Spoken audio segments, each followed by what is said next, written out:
Hoy en Cara a Cara platicamos de los temas del día. Inician las precampañas, se formalizó el acuerdo Movimiento Ciudadano, PAN y PRD para tener aquí un frente en Jalisco. Hablamos sobre inseguridad y los distintos temas de la agenda. Comenzamos. A partir de este momento, estamos cara a cara con la política y sus protagonistas. Cara a cara con los temas sociales y económicos. Cara a cara con la agenda de Jalisco. En esta mesa caben todas las ideas. Promomedios Radio presenta Cara a Cara con el periodista Enrique Tusain.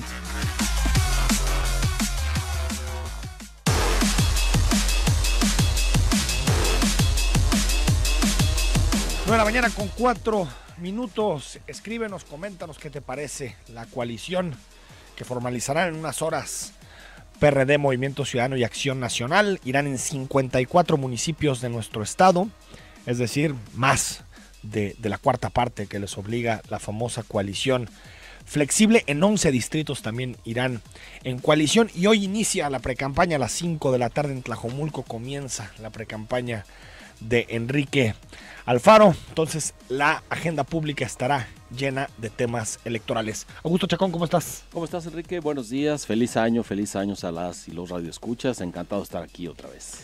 Pues cerramos el año, Augusto, con noticias muy negativas en materia de seguridad, el asesinato del diputado Saúl Galindo, lo que significó también el asesinato de Alexandra. De Salvador Magaña. El feminicidio de Salvador Magaña en La Huerta. Así es. Es decir, estamos hablando de un año que terminó lamentablemente con un homicidio cada 6 horas en promedio. Estamos hablando de más de 1,300 homicidios en Jalisco.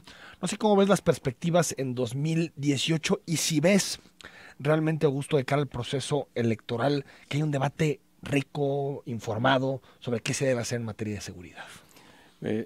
Sin duda uno de los dos temas centrales en las campañas va a ser el de seguridad, el otro será corrupción y quizá estén muy coludidos entre sí. Pero sin duda es un buen momento para que no solo sea una agenda de campaña, sino para ver si de veras se va a elevar el nivel del debate alrededor de la inseguridad. Argumentos como amnistías o perdón me parece que no van. Ahora escuchamos de uno de los candidatos con grandes posibilidades de ganar, Andrés Manuel López Obrador, que en 3 años él garantiza que resolverá el problema de la seguridad. Que yo no dudo, el asunto es cómo. Ese es o sea, yo creo que la credibilidad de un postulado político está en sus cómo. ¿Cómo lo vas a hacer? Por supuesto. Y lo peligroso de eso, tocando el asunto de la importancia de elevar el debate, es que está ese guiño que para mucha gente todavía es importante de arréglenlo como sea. Yo ya no quiero tener violencia, es decir, si hay que pactar, si hay que dialogar, y está ese mensaje ahí subterráneo para encantar electores, pero sin duda eso ya no es una solución. Eso no va a remediar el problema de una violencia diversificada, que no depende de 4 o 5 líderes nacionales del narcotráfico que estén controlando todo, sino se dispersó. Cientos de pandillas, de células, ¿no? Entonces, de cárteles. El problema sí, por un lado Andrés Manuel lo enfoca bien, necesitamos desarrollo social, necesitamos empleo, necesitamos mejor educación, pero eso es a largo plazo. Por lo pronto necesitamos contención, prevención y contención al mismo tiempo, pero sobre todo contención. Cerramos el año 2017 con el de más homicidios desde que llevamos historia. 30,000 en el país. Es una cifra tremenda. Es una cifra de guerra. Cuando alcanzamos los 23,000 en 2011 con Felipe Calderón, parecía que era una barrera insalvable. Incluso me acuerdo que Alejandro López escribía que ya habíamos llegado al tope, al indicador máximo, y que ahora siempre para abajo, pues 30,000 en 2017. Es decir, y tiene que ver con esto de las campañas. Recordemos que una buena parte de lo que le dio el triunfo a Enrique Peña Nieto fue el cambio de estrategia para luchar contra el crimen organizado, para la guerra contra las drogas, y no sucedió nada. Fue un cambio mediático y solo ha venido empeorando. Remotísima se ve aquella cifra que hoy en un diario local nos recordaba Guillermo Cepeda, de 304 homicidios en Jalisco en 2004. Es 4 veces ahorita. Es 4 veces ahorita, y 300 lucía bastante. Es decir, estamos perdiendo el control, y por el estamos me refiero a todos. No hay, y esto también tiene que ver con las campañas, orden de gobierno que pueda decir yo no fui, que pueda decir, no, son los municipios, son los estados, o municipios que digan, no, es el estado. No, es una suma de irresponsabilidades o de responsabilidades mal cumplimentadas la que nos tiene en este brete, y además, por supuesto, la corrupción, que tiene ese componente de impunidad que hace fácil inclusive matar sin que haya consecuencias. Y creo también, Augusto, que las salidas autoritarias, yo diría lo que le llaman el populismo punitivo, es decir, esto de proponer más cárceles, más ejército, más fuerzas armadas, tampoco es la salida. Ayer estuvo José Antonio Mida en Zacatecas hablando de este tema, defendió la ley de seguridad interior y le mandó un mensaje a Andrés Manuel López Obrador donde le decía que él no estaba a favor de que salieran los delincuentes, cuando creo que ni siquiera esa era la propuesta en su momento de Andrés Manuel López Obrador. Lo de la amnistía realmente no sabemos de qué se trata porque nunca detalló. Parece un pacto, parece un acuerdo, que me parece, Augusto, que ya vivimos en un pacto, ¿eh?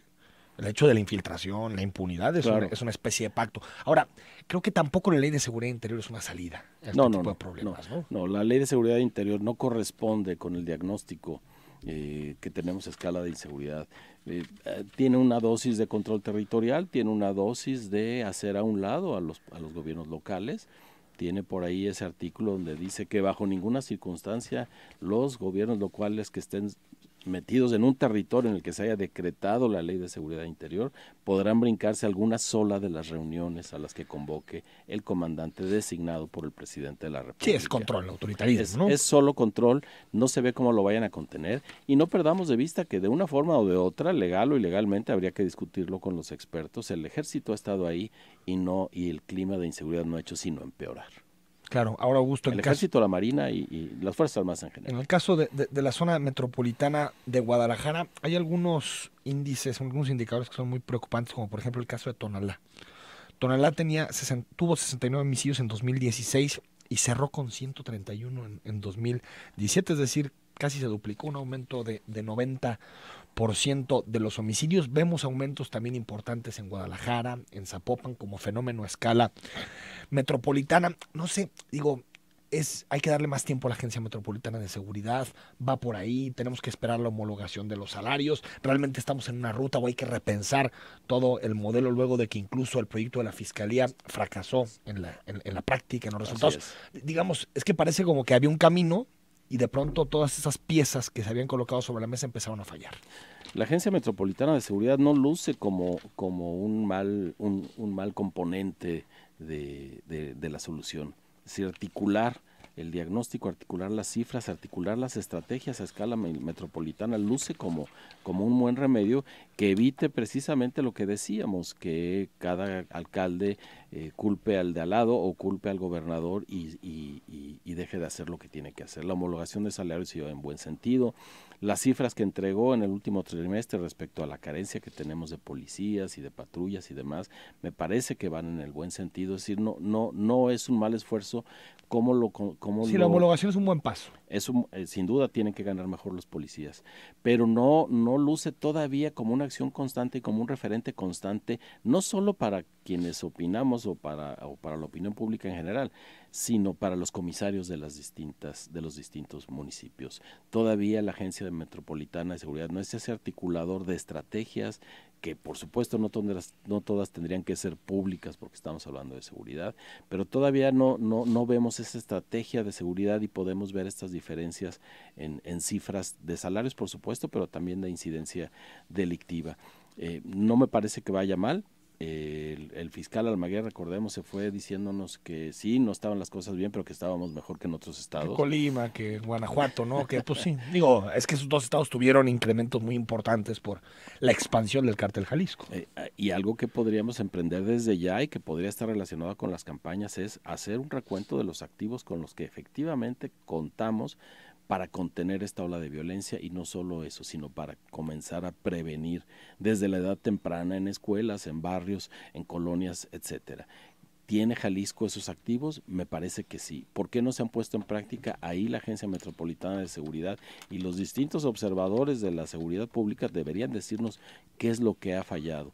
Con los asesinatos de Salvador Magaña y del diputado Saúl Galindo, queda claro también que ese espacio oscuro y remotísimo que es el sur del estado está en dominio de quién sabe quién. Se desbordó de alguna manera hasta el conocimiento del área metropolitana, la violencia que ya sabemos está sucediendo ahí, ese espacio en el que el crimen organizado se ceba y crece sin muchísimo freno. No olvidemos que hace no mucho ahí derribaron un helicóptero de las Fuerzas Armadas. Por supuesto, no, es una zona sin control, que está totalmente cooptada por el crimen organizado. Y ahí, la costa sur del estado. Recién sucedido el asesinato del diputado Galindo, el precandidato Enrique Alfaro se preguntaba qué pasa en el sur de Jalisco.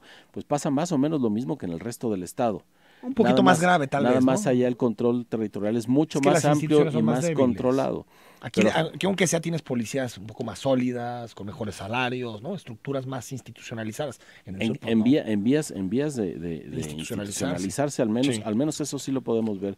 Pero ¿por qué sigue siendo propicia el área metropolitana de Guadalajara para que la gente mate sin control, sin miedo a ser detenidos? Esa es la gran respuesta la gran pregunta alrededor de la cual debemos articular estrategias y diagnósticos puntuales. Y el caso de Alexandra Castellanos, que le habíamos mencionado, Augusto, que fue asesinada el pasado 24 de diciembre, el presunto sospechoso, culpable de este crimen es Alberto Cárdenas Camarena, quien, por cierto, trabajaba en la Fiscalía General del Estado, trabajó hasta septiembre de 2017, fue denunciado en múltiples ocasiones por acoso y por amenazas, y sin embargo seguía trabajando en la propia Fiscalía. Hace poco Eduardo Almaguer, ya que es precandidato del PRI a Guadalajara, hablaba de que no se tergiversaban los datos, que al final no tiene nada que ver la fecha del homicidio con que trabajaba en la Fiscalía. No, el hecho es que una persona como él, que fue incluso candidato a la presidencia municipal de Zapopan por el PRD, una persona que estaba vinculada a muchos movimientos políticos, donde había muchas denuncias, ni siquiera desde el gobierno hubo decisiones para apartarlo de su cargo para ser investigado. Es decir, parece la administración pública como una especie de fuero, como una especie de influencias para que desde ahí puedas estar moviendo las cosas y que la acción de la justicia no te llegue. Claro, y lo más grave es que las denuncias estaban ahí, que el señalamiento hacia el potencial agresor estaban ahí y no se hizo nada. Ese crimen, como todos los demás, es ominoso, pero tiene además el ingrediente de que las autoridades estaban al tanto, sabían que la mujer corría un riesgo, y ahí entramos a otro punto con el que tenemos un pendiente grandísimo, que son los feminicidios y la violencia en general contra las mujeres. Se han dado algunos pasos, pero todavía sigue siendo Jalisco propicio para que las mujeres sean violentadas y desestimadas sus denuncias. Las órdenes de protección.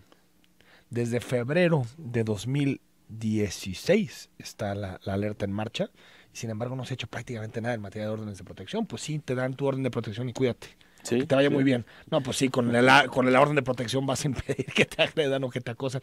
Es imposible. Es decir, me parece que tenemos que dejar de lado la simulación, los grandes anuncios, los decálogos, los temas supuestamente muy contundentes, y pasar a la acción. ¿Por qué la alerta no está dando los resultados que tendría que dar? Ya.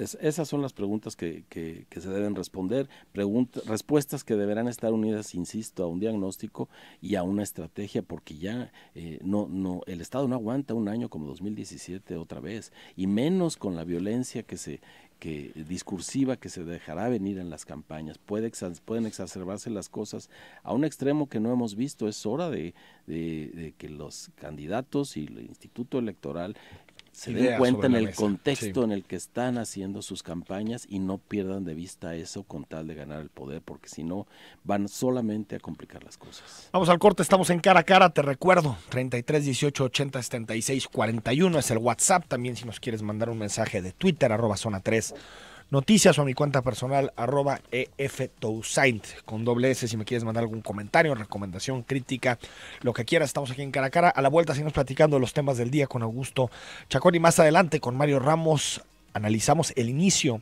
de las precampañas, qué pueden hacer, qué no pueden hacer los candidatos a partir de este 3 de enero.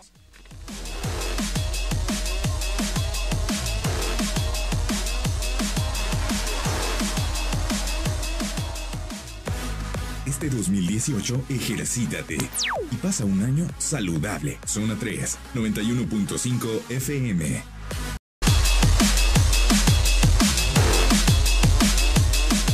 De la mañana con 21 minutos, estamos conversando con Augusto Chacón, director ejecutivo de Jalisco. Como vamos sobre los principales temas del día. Comenzamos con la inseguridad. Augusto, que ya decíamos que es el principal tema en el inicio de 2017. Y otro, estarás de acuerdo conmigo, es la economía. Siempre que empezamos enero, la cuesta de enero, después de lo que significan los festejos de final de año, que de pronto uno gasta de más y dice, total, ya el próximo será otro año, ya veremos qué hacemos en eso, o quien incluso trae deudas desde el Buen Fin, ¿no? Porque ya desde ahí comienza todo el proceso de endeudamiento desde mediados o finales de noviembre. Y también todo este tema de la gasolina, que por ejemplo en zona metropolitana de Guadalajara subió en promedio 35 centavos, pero hoy leí en el Universal que hizo una investigación sobre algunas gasolineras en la Ciudad de México, donde veía incluso disparidades muy grandes en los precios, porque ahora ya está liberalizado el precio. El gasolinero puede poner el precio que se le dé la gana. Por competencia van a acercarse a los límites que ha marcado la Secretaría de Hacienda, pero en términos generales, Augusto, empezamos un año con muchos nubarrones económicos. Está la renegociación del Tratado de Libre Comercio de América del Norte, está el asunto del tipo de cambio, es decir, será un año incierto en materia económica. El tipo de cambio, la reforma fiscal en Estados Unidos, la inflación en México que no pudo al final de cuentas casi 7%, ¿eh? Así es. Casi 7%. Ese más alta en 20 años. Es un llamado de atención muy, muy grande para quienes en teoría sabían manejar la economía, se les está yendo de las manos. En Jalisco, en el área metropolitana de Guadalajara, amanecemos también con la novedad de que los camioneros, por supuesto, quieren un incremento en la tarifa. No se cumplió que el 31 de diciembre viéramos la modificación en el transporte público, que todos la pudiéramos palpar. Sigue siendo un gran pendiente de esta administración, pero en términos económicos no hay sino incertidumbre.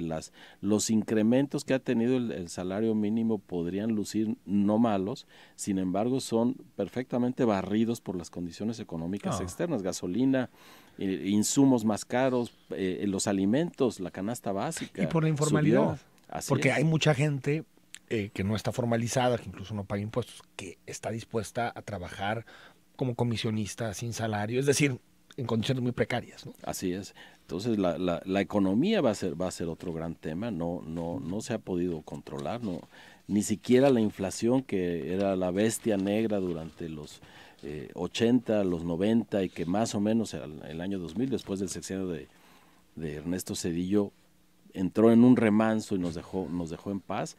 Recordemos que la inflación es el impuesto brutal, sobre todo para las clases más desprotegidas. No hay defensa y cada vez todo resulta mucho más caro, y en ese contexto todos los otros temas se ven perjudicados, por supuesto, el de la inseguridad. Por supuesto, y terminamos un año con 7% de inflación. Iniciamos enero, Augusto, con una inflación un poco más controlada a priori, porque esas eran las expectativas del Banco de México, que en torno a 3.5 y 4% en 2018. Sin embargo, el aumento de los combustibles, al gas, a la electricidad, el aumento también al precio de la tortilla, Así es. que tiene mucho que ver con la especulación, sobre todo. Crece 25 centavos la gasolina y hay tortilleros que lo crecen al 1.5, 2 pesos por kilo. Me parece que sí va a llevar, digamos, al país a un escenario incierto.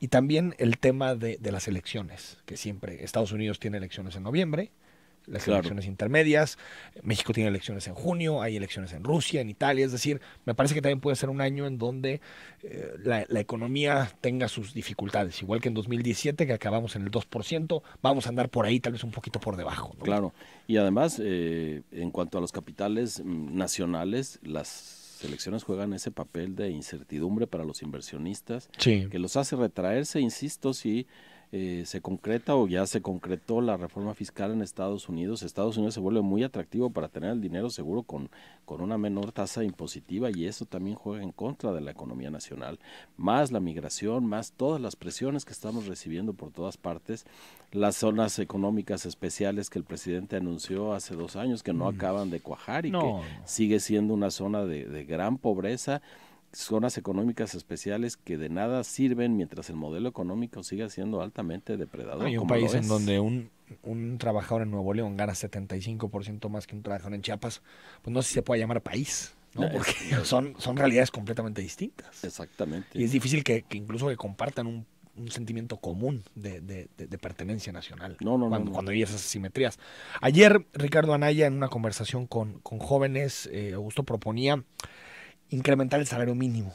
no dijo la cifra. A mí me parece que es inmoral que el salario mínimo esté en estos niveles. No sé el efecto económico que tendría, porque de pronto aquí hay un juego medio de trampa, porque por un lado los empresarios dicen, no hay que subir el salario mínimo porque eso genera inflación.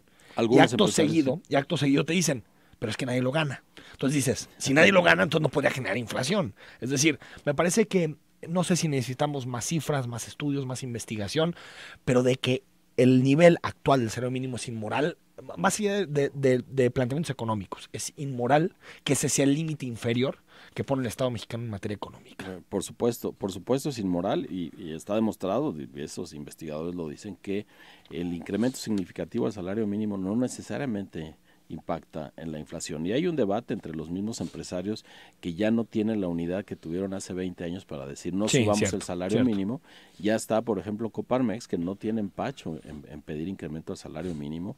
Y ante la incertidumbre respecto al Tratado de Libre Comercio, el mercado interno se vuelve la opción para muchas empresas, y un mercado interno que depende de gente, de la mayoría, al menos la mitad, que ni siquiera el salario mínimo accede, pues no resulta gran atractivo. Así que me parece que el Estado debe hacer un gran esfuerzo, reconocer que es vía los salarios que podemos recuperar la economía nacional, incrementar significativamente el salario mínimo, se pague o no se pague. La señal sería muy importante. Tal vez de forma escalonada, para no tampoco meter demasiadas turbulencias, pero de forma escalonada, 90, 100 pesos, es decir, y llegar hasta un nivel que al menos te permita tener lo mínimo.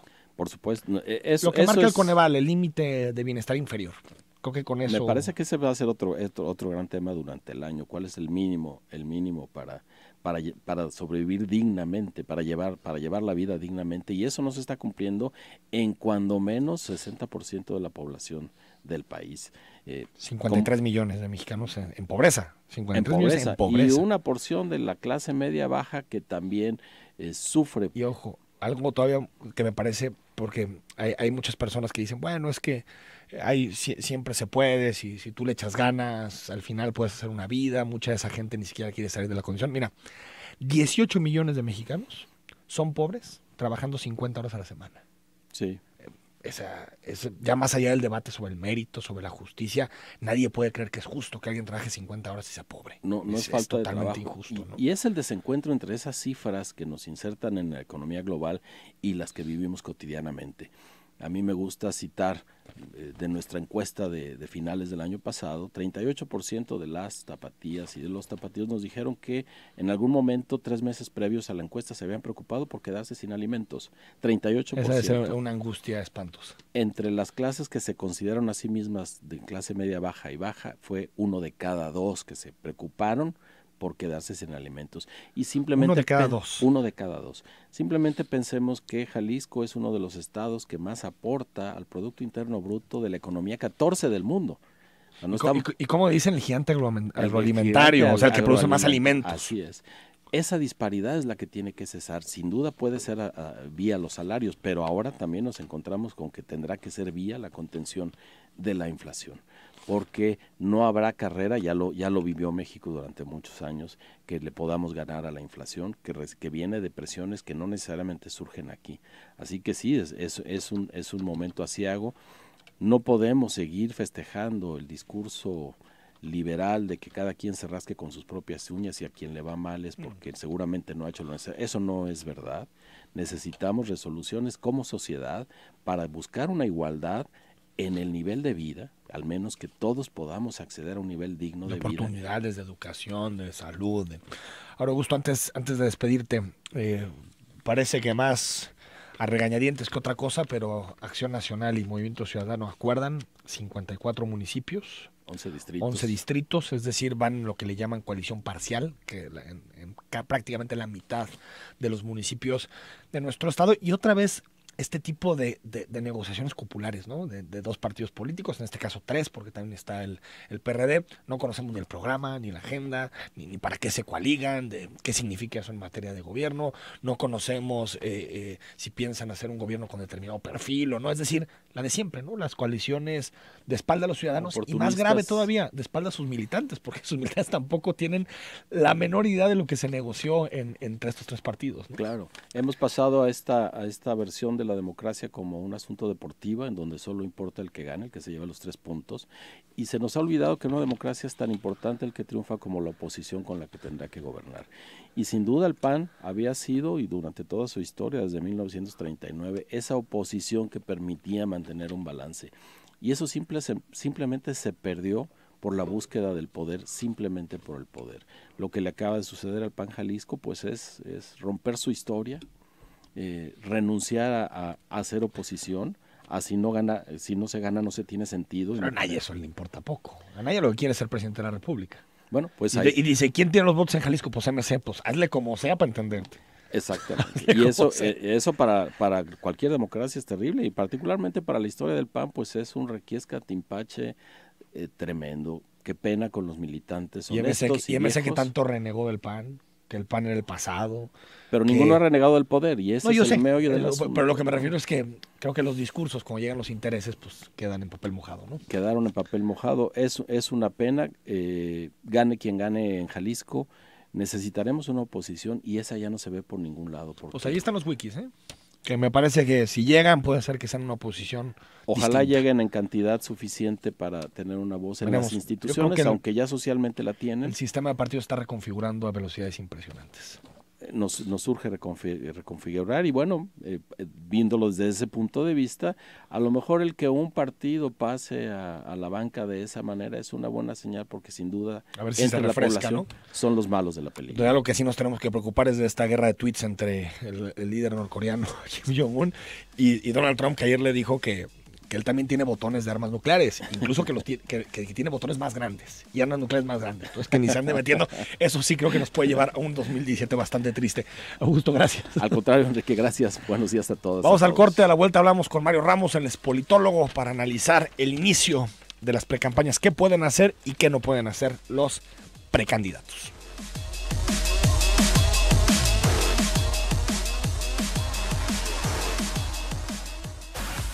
Este 2018 esfuérzate y alcanza todas tus metas. Zona 3, 91.5 FM.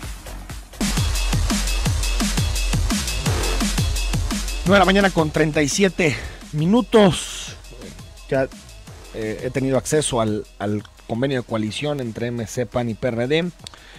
Y algunos municipios interesantes en los que habrá coalición de estos 3 partidos. Por ejemplo, Tlaquepaque, donde encabezará Movimiento Ciudadano, Tonalá, El Salto, donde también encabezará Movimiento Ciudadano, Mazamitla, la Manzanilla de la Paz, Lagos de Moreno, en todos estos Movimiento Ciudadano encabeza.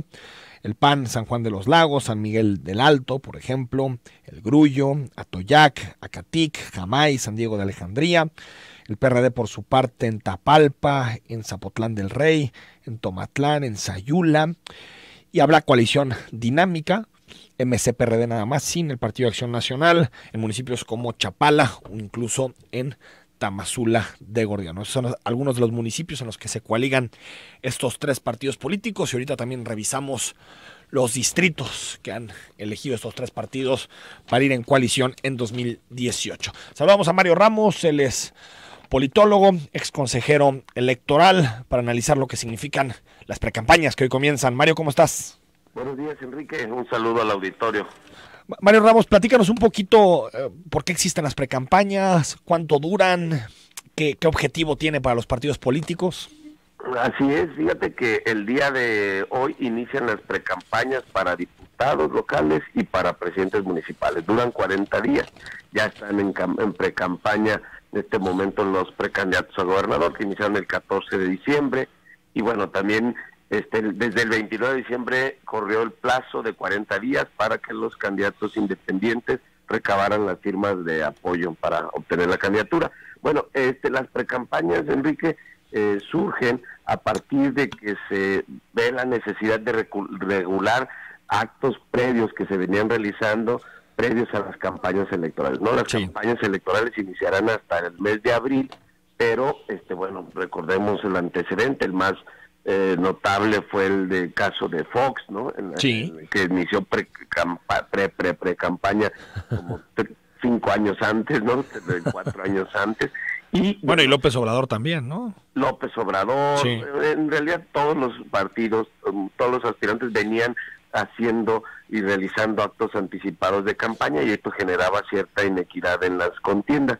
Y bueno, se convirtió en una necesidad legislar, regular esta etapa, ¿no? Lo que se pretende en esta etapa de precampañas es que no haya actos de promoción ni de campaña dirigida a los ciudadanos en general, es decir, no se puede solicitar el voto a los ciudadanos.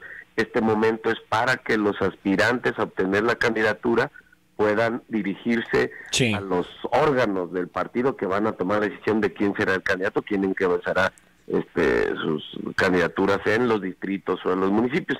¿Qué significa esto? Que en estos 40 días, en este caso de los diputados y presidentes municipales, en estos 40 días tienen que dirigirse a los simpatizantes, militantes, o a los consejos, o a las asambleas, aquellos que van a tomar la decisión del candidato, ¿no? Sí. Esto es muy importante porque hay muchos, pues, que aprovechan o intentan aprovechar este tiempo, esta temporada, para hacer campaña abierta a los ciudadanos, y eso es incorrecto, es ilegal.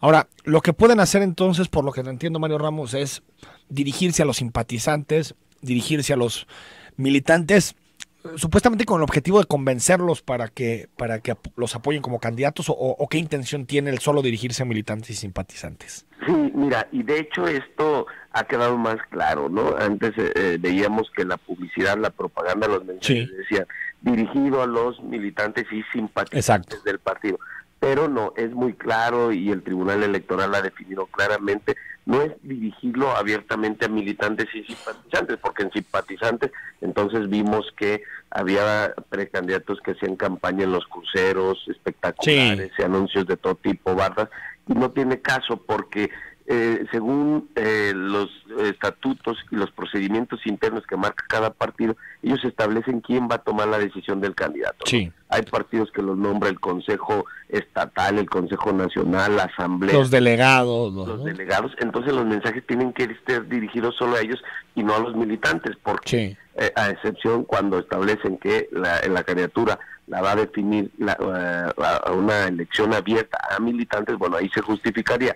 O si, digamos que dentro de los procesos internos un partido establece que la candidatura la van a definir con base en una elección abierta a la ciudadanía, pues ahí se justificaría, ¿no? O los simpatizantes. En fin, depende del partido, depende del método de selección, depende de quién tome la decisión de quién será el candidato, es donde están los alcances, la limitación que tienen estos aspirantes para dirigir sus mensajes, para dirigir sus campañas. ¿Qué sucede, Mario Ramos, con los precandidatos únicos? Porque en el caso de Jalisco tenemos en el PRI un precandidato único que es Miguel Castro. En el caso del Movimiento Ciudadano tenemos un precandidato único que es Enrique Alfaro. Es decir, tanto Miguel Castro como Enrique Alfaro sabemos que van a terminar llegando a la boleta y no hay forma de que no lleguen. ¿Qué pasa con ellos? ¿Tienen acceso a spots? ¿Tienen acceso a todo lo demás o tienen que tener alguna limitación? Sí, mira, sí pueden hacer precampaña. El hecho de ser precandidato no asegura, no garantiza que serán los candidatos, ¿no? Digo, en estos casos que mencionan, pues todo apunta a que ellos serán, pero tendrán que ser electos por algún consejo, por alguna asamblea. Entonces ellos pueden hacer precampaña, pero dirigida solo a los miembros del partido que van a tomar la decisión. Sí tienen acceso a publicidad. A publicidad, sí, en caso, como está establecido muy claramente en la ley, spot de radio y de televisión solo es de la pauta oficial, del tiempo oficial del Estado que les entrega a los partidos. Y en cuanto a la propaganda, la publicidad que hacen, debe estar limitada al contacto directo que tienen con los militantes, simpatizantes o el órgano que vaya a decir. Pueden tener reuniones, ¿no? Evidentemente en la precampaña no restringe la libertad de asociación, ni de expresión, ni de tránsito. O sea, las reuniones las pueden seguir teniendo, el contacto. Lo que sí no pueden tener es publicidad y propaganda abierta a todos los ciudadanos en general, ¿no? Ahora, me parece, Mario Ramos, más allá de tu paso como consejero electoral, que sé que cuando uno toma decisiones en esa instancia tiene que probarlas y tiene que justificarlas, pero me parece que este periodo de precampañas es una simulación, porque sabemos con antemano quién va a llegar a la boleta. Sabemos que son procesos en donde se gastan miles de spots, muchísimos recursos públicos y privados, y sin embargo no se define nada, porque antes los partidos políticos habrían a participación de los militantes, había posibilidad de contraponer algunos proyectos, pero me parece que en la actualidad hemos ido hacia un sistema más de dedazos, de dedocracias, de autodedazos, y se ve difícil que las cosas cambien. Entonces me parece que la precampaña es un periodo de simulación. Sí, yo creo que estamos transitando hacia allá cada vez más, en que estamos observando que la mayoría de los partidos está logrando, no sé si para bien o para mal de las militancias, sacar candidatos de unidad, ¿no? Las precampañas tenían el propósito en el que 2 o 3 aspirantes contendían, ¿no? Y hacían una precampaña, hacían un periodo de proselitismo dentro de la militancia para salir electos. Entonces, en este momento, la legislación restringe demasiado para que puedan hacer una campaña abierta, no pueden hablar de proyectos de gobierno, no pueden dirigirse a los ciudadanos, no pueden pedir el voto. Entonces, tienen poca razón de ser, o digamos, la regulación es excesiva, o por esto excesivo resulta absurda, ¿no? Porque al final van a estar en todo momento traspasando los límites que la propia legislación establece. Entonces, creo que sí ya amerita una revisión de fondo de estos periodos, ¿no? De precampaña, de la regulación que existe actualmente. Luego viene un periodo de intercampañas en el que no se puede hacer absolutamente nada, ¿no? Claro. Entonces, y de todas maneras, pues ya hay candidatos definidos, no sé, yo, bueno, hemos platicado tú y yo en otras ocasiones, pero creo que ir hacia un modelo en donde las campañas duren poco. Comentaba con Augusto Chacón cómo en otras sociedades las campañas duran entre 10 y 15 días y no pasa nada, es decir, son campañas en donde el debate se condensa en poco tiempo, con menos recursos públicos, con menos hartazgo para la ciudadanía. Un nuevo modelo de comunicación política, porque incluso para los periodistas es muy difícil darle una cobertura rica, con información, con contraste, con debate de proyectos, porque en realidad la legislación nos limita mucho. Es decir, me parece que podemos ir después de 2018, cuando pasen las elecciones, a una especie de debate base cero, en el sentido de, desde el principio, vayamos delineando el tipo de sistema electoral que queremos y las campañas, porque sí me queda claro que genera cansancio, hartazgo, abstencionismo, es decir, es contraproducente en materia política. Sí, definitivamente, Enrique, yo coincido contigo en eso. Sí se tiene que hacer una revisión a fondo. Lo que pretendía aportar este modelo, este diseño, no lo está dando. Hoy vemos que los ciudadanos no están satisfechos con el tipo, la forma y los tiempos, los costos de las campañas, pero tampoco los aspirantes ni los partidos, ¿no? O sea, ellos se encuentran, a ver, pues arrancamos, no arrancamos, ¿qué podemos decir? ¿Qué no podemos decir, hacer? Es un periodo amplio, en fin, no está aportando este diseño que tenemos en la legislación lo que debería, no abona la democracia, no abona a tener campañas con una mayor calidad, mensajes, son desgastantes, son costosas, hay una simulación también en los topes de gastos de pre-campaña. Campañas son bajísimos y bueno, son altos si pensamos en las muchas otras necesidades que hay, pero son bajos en cuanto a los recursos que al final se destinan, ¿no? Y se gastan. Entonces yo creo que sí, una revisión a fondo del modelo después de esta elección sería muy positivo. Mario Ramos, como siempre, gracias. Buen día. No, gracias a ti, Enrique, un saludo, un placer, gracias. Ahí está la opinión de Mario Ramos. Vamos al corte. Te recuerdo el WhatsApp 33 18 80 76 41. Hay preguntas, comentarios. A la vuelta del corte los leemos.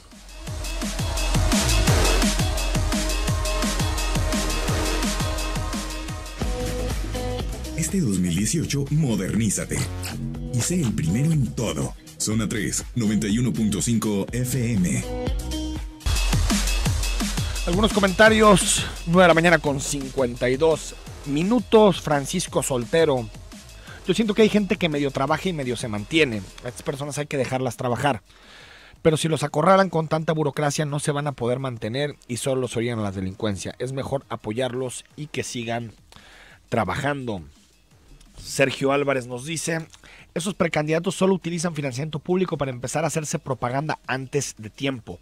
Si quieren dirigir su publicidad a sus colegas, que se limiten a dar unos volantitos personalmente a sus colegas y dejen de gastar millones de pesos del pueblo. Y por eso Sergio decía de la simulación, porque sabemos que ese mensajito que vemos en las precampañas dirigido a los militantes, a los simpatizantes, a los delegados, al consejo, pues sabemos que no es un mensaje para ellos. Todo el mundo, los políticos, los candidatos están hablando de los temas públicos, de los temas generales, y eso no me parecería malo en general, que el debate público se fuera hacia esos temas que te preocupan o que preocupan a la mayoría de los ciudadanos. Pero sí me parece que estamos viviendo un escenario de auténtica simulación. Se gastan muchos recursos públicos, las campañas son tremendamente largas. Empezaron en septiembre la campaña con todo el proceso de instalación de los consejos, de los distritos, y sin embargo estamos en un momento digamos en donde la legislación lo que hace es proteger la simulación de los partidos políticos. Adrián González, buenos días, saludos. Solo una pregunta: ¿para qué sirven partidos que se tienen que unir para poder competir a una elección? Para mí es un tontismo del INE permitir eso. Si un partido no es capaz de tener un candidato que sea capaz de competir, ¿para qué regalarles o mantener a tanto parásito? Que me digan para qué sirven o qué caso tiene tener tanto partido y tirar tanto dinero a la basura. Que bastante falta al pueblo, y dejen de subir todos los insumos solo para mantener a todo el sistema electoral. Chequenlo, saludos, excelente programa. Yo creo, Adrián, que en general las coaliciones y las alianzas son naturales a la política, siempre van a existir, aunque mantengamos o no a los partidos políticos, ese es otro debate. Sin embargo, en este caso creo que las coaliciones no responden a intereses ideológicos o por decirlo, a principios ideológicos, mejor dicho, es decir, a principios, a un programa, un proyecto determinado, sino que son puramente alianzas electorales para poder unir a partidos políticos que de forma solitaria no podrían ganar en algunos municipios. Es decir, me parece que el interés es totalmente pragmático detrás de este tipo de alianzas, igual que la que hace el PRI con el Partido Verde y el PANAL, que en este no lo van a replicar en Jalisco, pero sí a nivel nacional, o la de Morena con Encuentro Social y con el Partido de Trabajo. Son alianzas en donde hay un partido fuerte, a nivel nacional es Morena, o a nivel local es Movimiento Ciudadano, y entonces se unen otros dos para poder ganar municipios, meter regidores, diputados. Es un interés más de la clase política que otra cosa. 8123, apenas hace 3 meses todos los partidos políticos dijeron que no iban a gastar dinero en campañas y que iban a dar esos recursos a la reconstrucción por los temblores. Gracias por tu comentario, tienes toda la razón, y es algo, por cierto, que se nos olvidó muy rápido esto. Estamos hablando de septiembre, los 2 sismos de septiembre, el sur del país y en el centro del país. Y sí, y por eso en ese momento hablábamos que el hecho de que los partidos políticos renunciaran al dinero no tenía que quedar como una dádiva o como una concesión de los partidos, sino que se tenía que volver un derecho, tenía que codificarse en la Constitución. Y al final lo que hicieron fue salir como madres de la caridad en esos días, y después, cuando pasó todo el debate sobre los recursos públicos y el temblor, pues automáticamente los partidos políticos decidieron quedarse con su dinero y hacer campañas a la antigüita, gastando muchísimos recursos públicos. Me parece que es un asunto que tendríamos que poner sobre la mesa, ya no para 2018, porque van a gastar lo mismo los partidos políticos. Creo que para que se comprometan los que van a llegar a hacer los cambios necesarios para que los partidos políticos reciban menos dinero. En Jalisco es de los pocos estados que se pudo hacer la reforma con sin voto no hay dinero, y por lo tanto los partidos políticos recibirán mucho menos dinero que antes. Marta González, eso de las precampañas solo es un modismo. Todavía no estamos en campaña y ya me tienen enfadada de tanta publicidad. Es un insulto a la sociedad tanto por los gastos como por el nombre. Precampaña. O que los demás no escuchamos es insultante. Buenos días, tienes toda la razón, Marta, y ármate de paciencia, porque nos quedan todavía 6 meses para las elecciones y se van a intensificar los spots, los mensajes, la guerra entre los partidos, pocas ideas. Me parece que son los males de la democracia y de las elecciones. Buen día y feliz año. Esa limitación de solo a los militantes es una falacia. No que los que no militamos nos tapemos los oídos o los ojos. Son puñetas mentales. Coincido contigo, Jaime, totalmente. Bueno, nos dice 6403, la mejor amnistía se llama nuevo sistema de justicia penal, no se rompan las vestiduras, todos los criminales gozan de su libertad e impunidad. 8916, soy productor agrícola y los huicholes que trabajan con nosotros ganan 200 y 250 pesos por 8 horas y trabajando a destajo ganan de 400 a 600. Gracias por el dato, me parece está por debajo del salario promedio a nivel estatal, pero es un salario que permite tener, pues al menos poder comprar lo básico. Javier Preciado, Enrique, muy buenos días. Lo único bueno que le puede esperar a México es que se largue Peña Nieto sin beneficio de ninguna índole. Después de su pobre y mediocre gestión de pantonimias, solo destapó la ira de la gente. Necesitamos un candidato con diferentes ideas, pensando en la honradez, cero corrupción y sobre todo generador de empleos y atrayente de inversiones. Y sobre todo que recupere el control de Pemex, así como activar en todos los sentidos a Pemex. Mi pronóstico para el dólar en el primer trimestre de 21 a 23 pesos. La corrupción al 1000%, impunidad igual. La gasolina no quiero ser impositivo, pero la veo la magna en 19.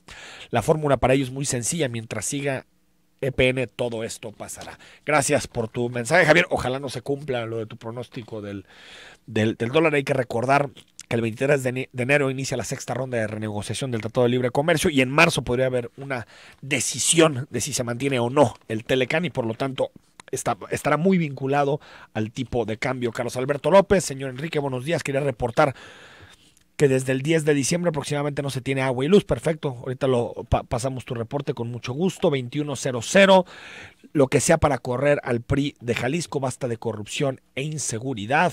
También algunos mensajes a través de Twitter. Héctor González, el Estado al liberar gasolinas es el que menos contribuye a controlar la inflación. Coincido con Héctor, manda saludos al maestro Mario Ramos. Gustavo Lozano nos comparte una fotografía donde sale un perro que se metió en una conversación entre Angela Merkel y Vladimir Putin. Luis Medina nos dice, la credibilidad de un político se encuentra en sus comos. Saludo, Augusto Chacón. El problema de la seguridad pública es que vivimos en la era de la tecnología sin utilizarla. Falta implementar estrategias por cuadra. Gracias a todos los que nos mandan mensajes, comentarios sobre los temas que abordamos esta mañana. El día de mañana, jueves 4 de enero, nos acompaña Enrique Alfaro, que hoy comienza a las 5 de la tarde en Tlajomulco su precampaña. Mañana nos acompaña quien entrevista en Cara a Cara. Mándanos tus preguntas, tus comentarios, tus críticas y todo lo que quieras trasladarle al expresidente municipal de Guadalajara. Soy Enrique Tucen y hasta mañana a las 9.